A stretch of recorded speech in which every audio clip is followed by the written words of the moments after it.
How's it going? MC Huckin here, and welcome back to Mick at Night, baby. Mick at Night. You know I love doing this, and you know I love talking to the camera because I am a rambler, and I love rambling to you guys, and there's a small audience. There's a very small audience that likes these videos, so you know what? I'm going to keep them up. Excuse the energy maybe in the beginning of this. I just got out of an hour and a half recording of Outlast, which video should be up in like 2 weeks. That is coming with a new editor, my boy Salvador. Yes, he has been in a bunch of videos. He has been behind the scenes, and also I just played D&D with him, and he's one of my best friends. He is now taking in some of the videos, some of the hardship on some of the editing on my side. Is not going to change. My stuff is not going to change. All of this is more content for you guys. That is literally why I have this editor. That's why I have Sal. It is not to take any of my videos off me, my 3 videos that I do, my 2, 3 videos that I do, like, per 2 weeks. You know, there's the podcast, there's the video, and then there's potentially a 3rd video somewhere thrown in that. But yeah, Sal, he's doing like another upload for these weeks. So there's not gonna be a Sal upload this week. There's gonna be one starting in 2 weeks. And that's gonna be the Outlast video. Really fun recording session. Outlast has been one of those games that I've seen on like YouTube for a long time. And I didn't watch a lot of it. I only know like the beginning of Outlast. I don't really know anything beyond where this first video ends. Is this going to be a series? Who knows? I don't know. Maybe a little Sal series. I don't know. But Sal, he's taking in all the horror stuff. Sal is very much a horror person. He loves horror movies. He loves that intense, adrenaline you get for that type of projects. And also he's a really good editor.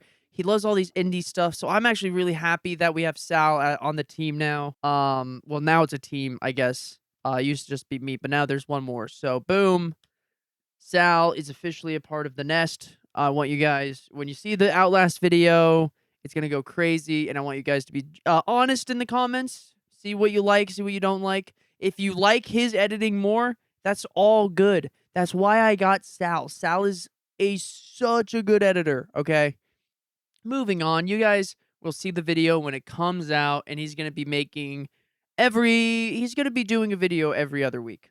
So that's really cool. I'm glad we have Sal to do this sort of stuff for us.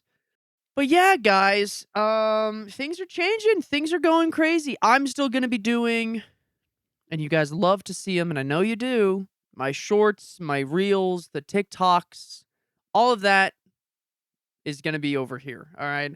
I'm going to be making the TikToks for my videos. We're going to be doing, the podcast I'm still editing, the 2 to 3 videos that I upload after the podcast. There's going to be maybe 3 or 4 now because, I record something, I send it to Sal, I record this, I edit it together, and boom, we have like a whole week before I even need to like think about, can upload the next thing. So this is just great. This is going to get a bunch of pressure in the future off of my back.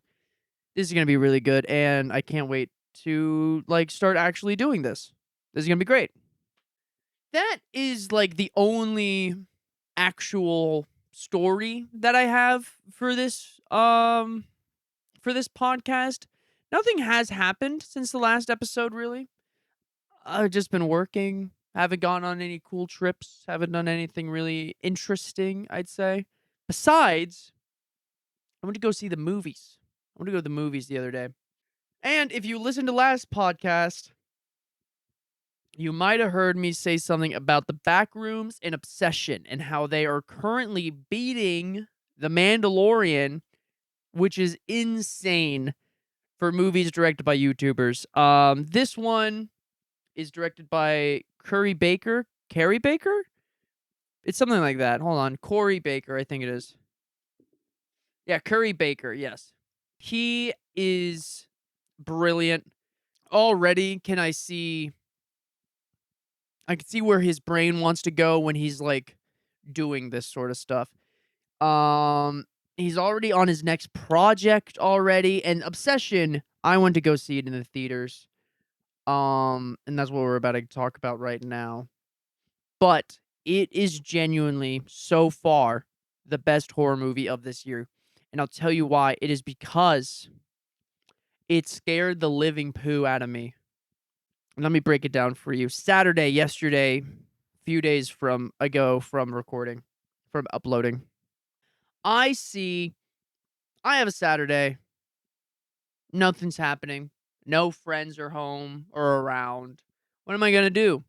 Well, I'm an AMC A-lister, so what movies are out? Oh, I literally said, oh, Backrooms and Obsession are out, and I do want to go see them. And I was like, but do I want to go see a horror movie by myself? Because I'm not a person to go see a movie by myself. I like bringing the groups. I like having at least another person, or maybe at least like one person at most. If it's like your friend or maybe someone like you're going on a date with, that's fine. I like to have at least two people, because then if I'm in the middle of them, I'm like, comment, comment, comment. I'm a talker, but I'm a good one, because usually we're sitting in the front row and we're facing that way and you're not going to hear us. Okay. That being said, there's no one around for Obsession. So I was like, screw it. I'll go watch this movie by myself. I love horror. My whole channel is basically horror right now. Let's do it. I'm not too scared of a movie. The first 5 minutes of the movie, there's something that happens, and we'll get into the spoilers. Oh wait, hold on, because before he calls me out in the comments, shout out Danny, for getting me to watch Obsession and just being a good old guy. Shout out Danny. So Obsession, it starts out, you get to know the main guy, and he loves this girl named Nikki, and Nikki and him, and they have two other friends who work at this music store. Basically, what I saw was just like it was like a music store, just your normal music store, like people playing instruments, recording areas, blah blah blah. It was a music store. Bear likes Nikki. Nikki might not like Bear. Okay, it's very obvious that she maybe just sees him as a friend, a good friend at that, but nothing more than that. And Bear is just like, man, I need to be with Nikki constantly. Like, I love Nikki. I've always loved Nikki. And then that builds up to the plot where he goes to a jeweler that has like little crystals, a crystal shop. And in the crystal shop, there's these things called One Wish Willows. You get one wish ever, and that's it. It's like $7, and you crack it. You crack it open, pull out this like stick of willow, say your wish, crack, and that's it. So Bear wishes that Nikki loves him more than anyone else in the world, and that's the jumping point for the horror. It is at that point on, I was at the edge of my seat and like just freaked. Not freaking out, but just like, I no, that was evil and bad, and I didn't really like that. Ugh, gross. I did not need to take that bit on for so long as it did. But anyway, the movie it has its jump scares, and it's a horror movie, so it has jump scares. But what it really is good on is building suspense and like adrenaline. They get into a bunch of stuff, and through that whole, it's just crazy, nonstop, just kind of frightening the entire time. I left the theater going, like, I was tense. Like, my chest was tense. I was like, we good? And I went home. And then on the way home, I was driving down the road, and this minivan was creeping out, and it like was getting in my lane as I'm coming down. So I almost got hit by a minivan. That was horrifying. I was like, what the crap's going on? And then I like go back past this one place, and there's a pumpkin on the ground, like not like cracked open, but like spilled. Like its gore was just all over the ground. I went, am I interrupting like a movie? What's going on? And by the way, that minivan, it was 2-lane traffic, went out behind me and went like above, like out, and I just like quickened up, and then just quickly went on, and I went, "Why do you have to go so fast? What is going on?" Let's do spoilers for Obsession. Spoilers for Obsession. Go to this time. If you don't want to hear spoilers, go to this time right here. Sorry, audio listeners. I don't know when the time is. So open your phone. It's this time right here.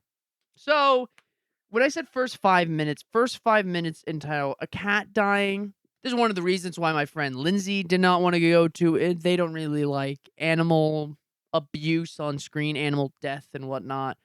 And so that was like the first moment in the movie that I was like, oh, but at the same time, creepy. And we actually learned that Bear is taking oxycodone and a bunch of other medication for depression and anxiety, probably for all these things. Buries the cat, blah, blah, blah.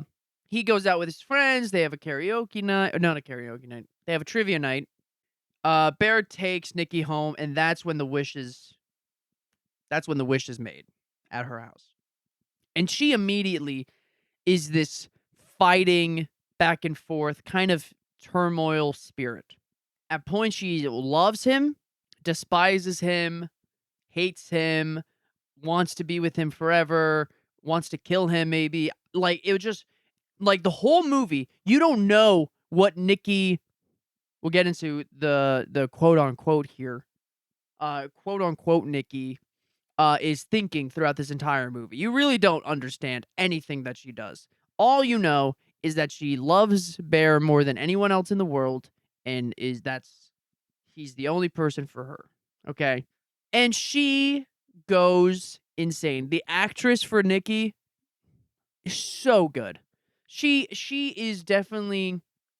I mean, all the actors in the movie are very good. They got very good takes with all of them, but her specifically, oh my gosh, the emotional pressure that she would have as an actor to be this conflicting. You're thinking one way, you're going another way, and a sentence later, you're changing your face like constantly. The emotional, the physical turmoil that she had to literally endure to make this movie would make someone insane. And she like made it brilliant. I've seen interviews with her afterwards. Like, it doesn't seem like it was too like she didn't Jared Leto her not Jared Leto, but she didn't Heath Ledger herself while getting into the role of Nikki. So that's good. Bear's actor is really good. He really plays this um guy who wants more than he needs to. Like kind of Bear is very much a low. What word am I thinking about right here?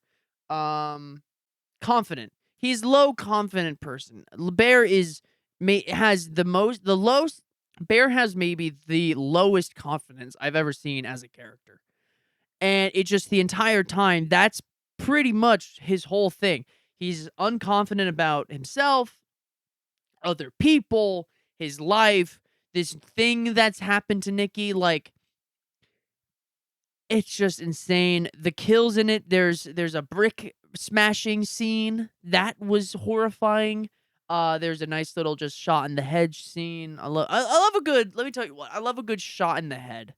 But that's not really what the movie's about. The movie is a character piece on Nikki and Bear as a couple who are, at least one of them, more loving than the other one. And in this way, we kind of see the underlining tones of this movie, which is what is an obsession? Is an obsession bad? Is an obsession good? And in a relationship, can you be obsessed enough to change who you are? So this is a big abuse movie. How do we abuse ourselves? How do we abuse our friends? How do we abuse the people around us?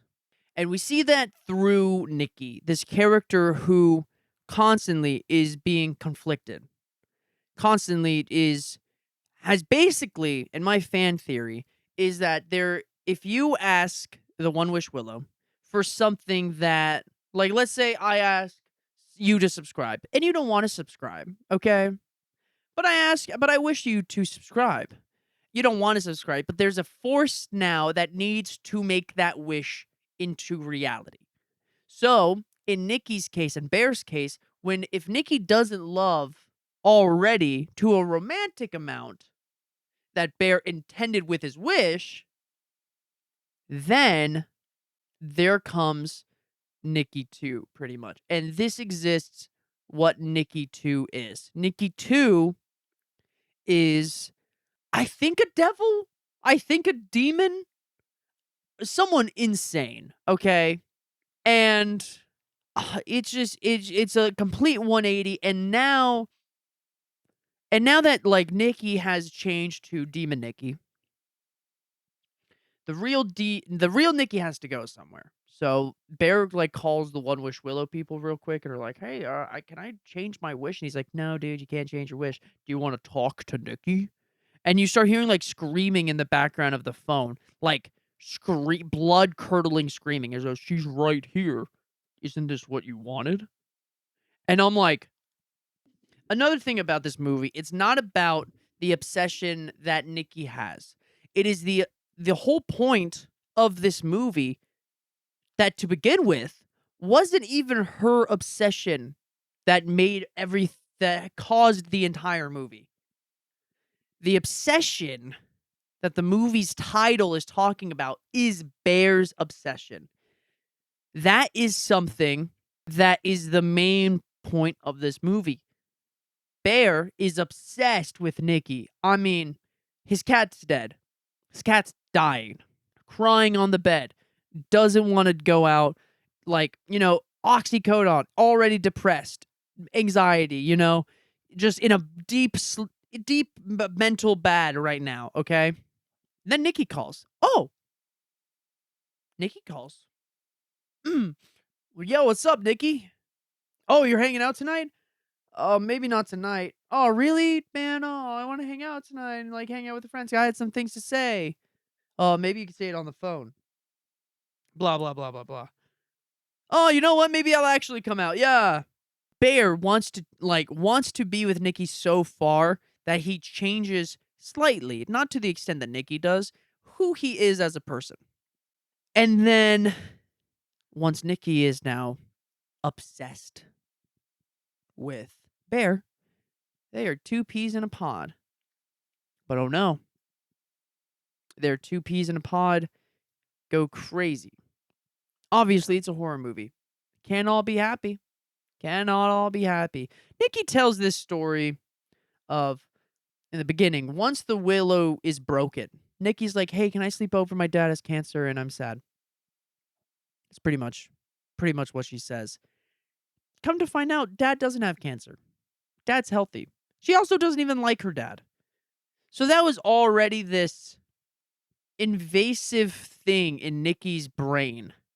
This demon or this something in her changing what she values as herself. And we come later on that Bear's friend actually has been sleeping with Nikki this whole time. Privately, casually. And it's just oh man, go watch it. If you really I need to break it down for you. This movie is not for everyone, okay? This movie is actually horrifying, okay? I am rarely the person to stop watching a movie, to end a movie going, "What the heck was that? That was so scary." Okay, I'm rarely that person, okay? This movie, though, made me think that, okay? This is a horror movie designed to scare you. Some horror movies, boo, some horror movies, guy just jumps at the screen, jumps at the camera, and that's it. And you're like, whoa, but you leave the theater going like, that was scary. But no, you're not like scared leaving the theater. This movie made me scared leaving the theater. It was bad. I had to get in a Discord call with my friends and just be like, guys, don't go watch Obsession. I'm really glad you didn't watch it. Do I recommend it though? Absolutely. If you want to go watch a really good movie, more so than just it being scary, but a really well made movie, this is for you. If you want to go see a really well made movie that is scary, very scary, But you want to, you want to get your adrenaline pumping. You can't always just not have your adrenaline pumping. Go watch this movie. This movie's perfect. This movie's awesome. This movie is so good. So yeah, Obsession. I'm pulling up my letterbox right now. I put it to 4.5. I said best horror movie of this year, maybe with Resident Evil. It could, because Zach Krager again, another horror movie, gonna go crazy with that. Did I like the movie? Yes. The acting was good. The story was spectacular, and the editing was awesome. It was such a well edited movie. I like can't stress that enough. Movies are only scary when the editing is really good, and the editing was so good it made me scared for my own life afterwards. So yeah. Did the movie cause me to be trapped in a tent 5 all the way back home and then afterwards? Yes. Did I like watching the movie? Like, no. But did I like the movie? Yeah. I would I would watch it again. I would genuinely watch it again. But I'd like to take a group and now that I know all the stuff, it's not going to be as scary. But I would definitely go watch it with a group to get their reactions. Other than that, what happened over the weekend, guys? Summer Games Festival. If you don't know what Summer Games Fest is, basically it is a made for, streaming thing where Jeff Kenny, the creator, finds all these studios, underground studios, just Xbox, PlayStation, Nintendo, and gets their publishers, and just like no crazy publishers, a Devolver, Nintendo, Platinum Games. Basically uses Summer Games Fest is a big old ad for upcoming games, and it's amazing, and it's so much fun to watch. So, what's an interesting games to come out? Well, new Final Fantasy, guys. If you are really liking the new Final Fantasies, all right, this is Final Fantasy 7-3. So there's 2 other games, but I've heard they're pretty good. If you like modern RPGs, I would definitely go there. Um Street Fighter 6 Year 4 DLC got announced. Tifa from Final Fantasy 7 will be in it. That's amazing. New Stellar Blade. Power World is finally getting out of beta. It's getting its 1.0. Attack on Titan game. 2 racing games that caught my eye. One called Clutch and the other one called Hot Wheels. Which one do you think I want to do? Obviously the Hot Wheels one. This is it looks like a Forza version of Hot Wheels. Has open world, has all these cool stunts, all these cool cars. Some of the cars even showing up in the trailer were from Highway 35.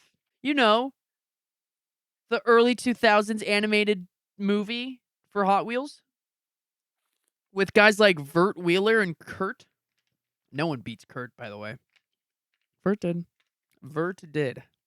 So yeah, that's really cool if you really like that sort of stuff.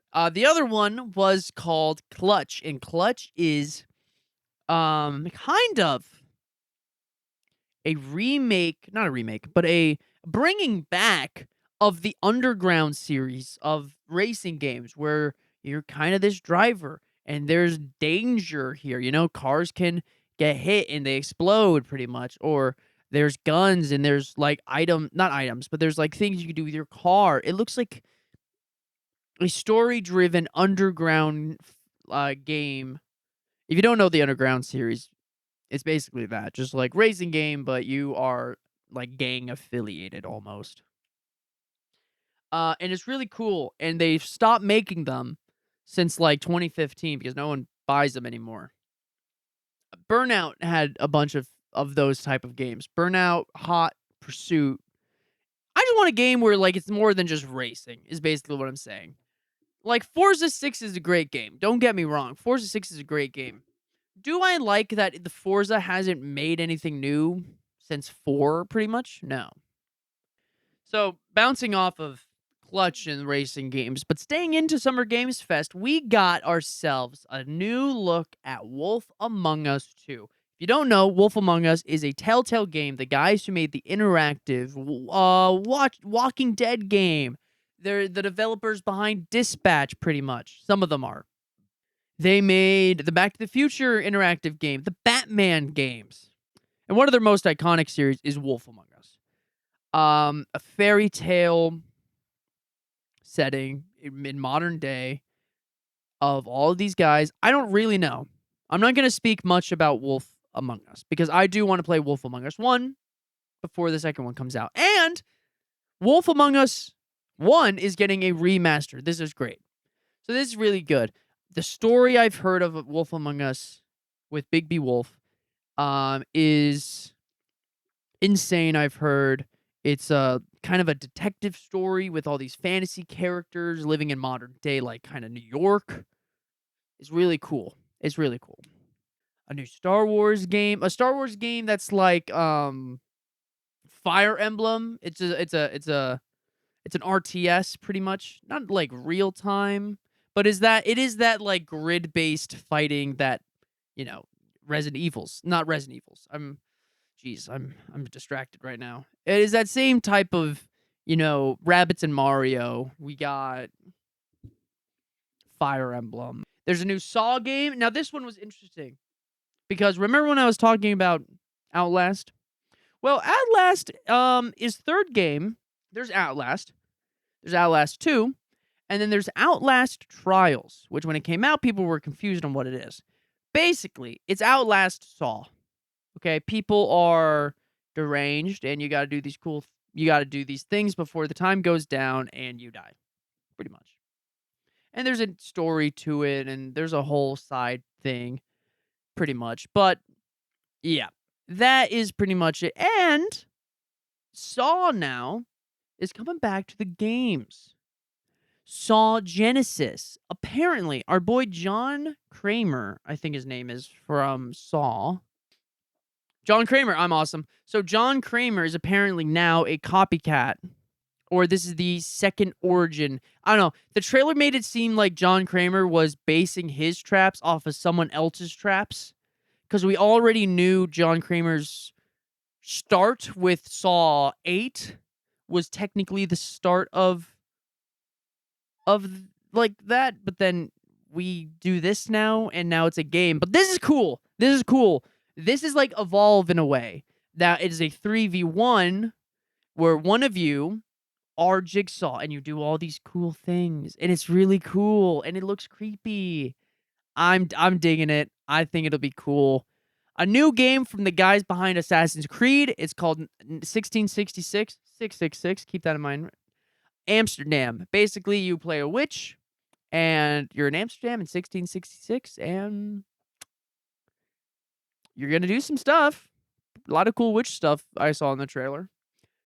Teenage Mutant Ninja Turtle Last Ronin by Platinum Games. That is being made by Paramount as well. Last Ronin. It is as my friend John said, it is basically the LARPer's pick for Ninja Turtle related stuff. Like, yeah, if you know Ninja Turtles to an extent, you've heard of The Last Ronin. And just this story that it's everyone's favorite. It's just the pick. And it is like the most picked one. If you don't really understand TMNT or anything like that, and you just want to say TMNT, just say Last Ronin, and people will be like, wow, Last Ronin. I'm interested. I don't know if I'll play it. This one, though, looked interesting. It's called Hex or something like that. It's you, a group of 2 other guys, so making 3, in this world where it's you versus PvE, so you versus a bunch of robots and like mutant things, and either you're trying to bring the world back, change the world. It was very much like, it was a very weird trailer, and I am kind of down with it. Stranger Than Heaven. This is a game by the guys who made Yakuza. So this is a RPG. I'd say Yakuza's an RPG. And you are a mafioso. You're someone in the Yakuza. Stranger Than Heaven is the prequel to all of Yakuza, though. Tell me why Tupac Shakur is in this game now. Which, oh, no, that's not all. Snoop Dogg is also in the game. Snoop Dogg did come out and be like, "Hey, the Tupac estate, they let us do this. We have full rights, and I'm like, "Okay, but still seems a bit weird." But whatever. Snoop and Tupac were the best friends. So if anyone would know it, it would be him. It would be Snoop. This is an important one too. Jen Atlas. This is from the guy who made Shadow of the Colossus and Eco, okay? This guy doesn't make games. Doesn't. What he makes are the best games. Shadow of the Colossus is known as one of the best PlayStation exclusives of all time. Coming out on PlayStation 3 when it came out, it was insanely made. What they got away with on the PS3. The size of the giants, the Colossus. It's insane. There's not really any words to his games. There's a plot. But what it is, it's just like you exist in this world. Stuff's happened before you were there, stuff will happen after you're there.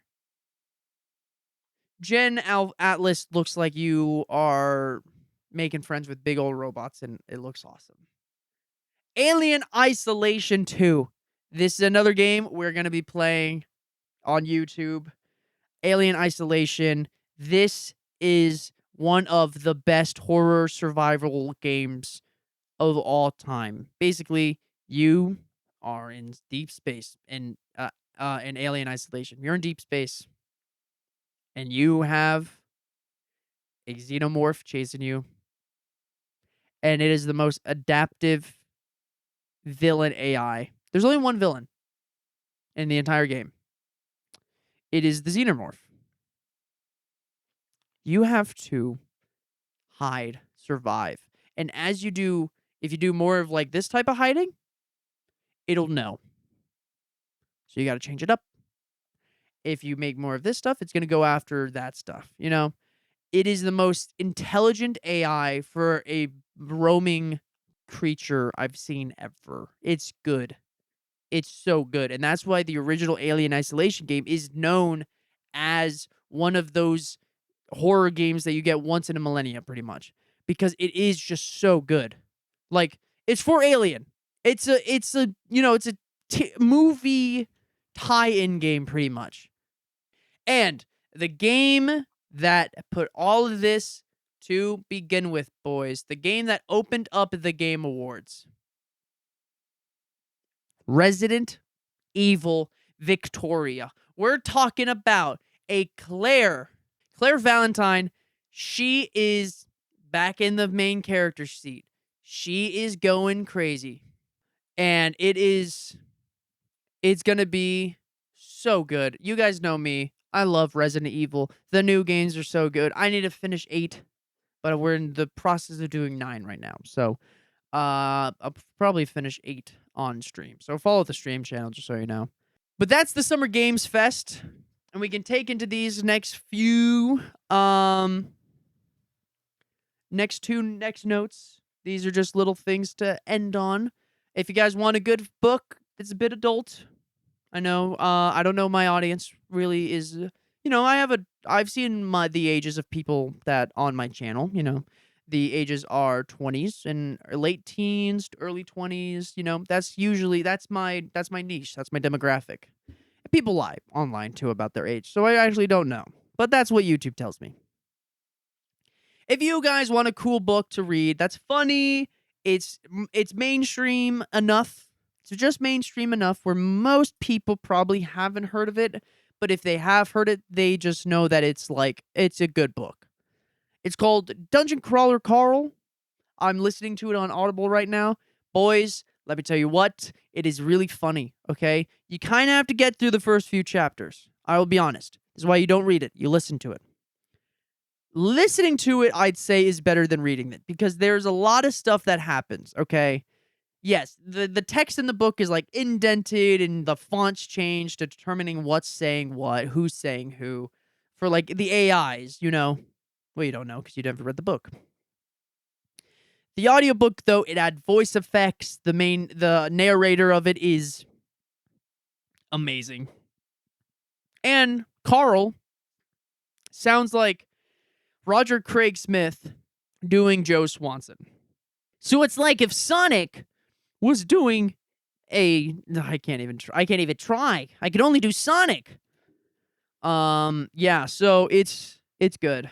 It's good. It's a good listen. I'm gonna finish it this week at some point. Book 1. And it's really good. I really like it. It's witty, it's funny. It's the first book that I've read that actually has like English modern cursing in it. Because if you know me, I'm reading Sanderson. I'm reading Brandon Sanderson books right now. I'm reading the Cosmere. Those ones, they curse all the time, but they say storm off. You know, like that's a in-universe, in-planetary curse, you know, because there's all these storms and they suck, you know? Boom. There you go. There's your curse word. Storm. Boom. And storm you for not subscribing. So yeah, Dungeon Crawler Carl, or how I like to say it, Carl Dungeon Crawler, is a good book. My friend Brienne said that it is like the Rick and Morty of books, and I can very much see that. The AI of the book has a foot fetish, so take that into consideration if you really want to read the book. It's a bit millennial cringe at points, but it makes sense and it's fun. It's a fun read. Okay. Finally, boys, it's June, and you know what that means? It is the month of summer, which I've been saying this all the time. I said this last video. I said this a few videos ago. If you've been keeping with my post online in the Discord, join the Discord. Summertime's finally here, so you know what that means. We're going it back to I Want to Hug That Gator. Yes, we are doing a maybe 6-episode, maybe 4-episode series. We will be finishing Resident Evil during that time. Sal will make the videos for that, so I can focus on Wani. But look at this, already off to a great start, you know? So we will be finishing Resident Evil. That will probably happen sometime in July or August, okay? Maybe middle of July to early August, that video will be out. Either a big old video just to get it done with, or 2 big old videos just to see how time is. You know, how long are these recording sessions? Yeah, and Sal's going to do a great job. And every one of his videos, we're going to make sure you guys follow all of his socials. I'll put that in his videos that he's editing and whatnot, so you guys can go follow him and stay up to date with whatever he's doing. But guys, summertime is going to be good. You know, I have a family trip coming up. We're going to vlog that a little bit, maybe make a video about that. We're going to have a lot of friend slop coming up. Content warning. We're going to do a content warning video. That's going to be awesome. We have this KFC dating game. That's going to make a video or 2. We're going to see how that works out. I think it's going to be fun. Maybe some Uno just to kick back. Like, come on. Summer's not about all this crazy stuff. Summer's about kicking back and enjoying your life with your friends. You know? Boom. What else? Just party game summer, Wani summer. And then we're going to be throwing some horror games in there from Sal and whatnot. So, boom, boys. Thank you so much for listening to this episode of Mick at Night. If you enjoyed it, let me know in the comments down below. Remember to share, like, and subscribe, and I'll see you guys next time. Peace!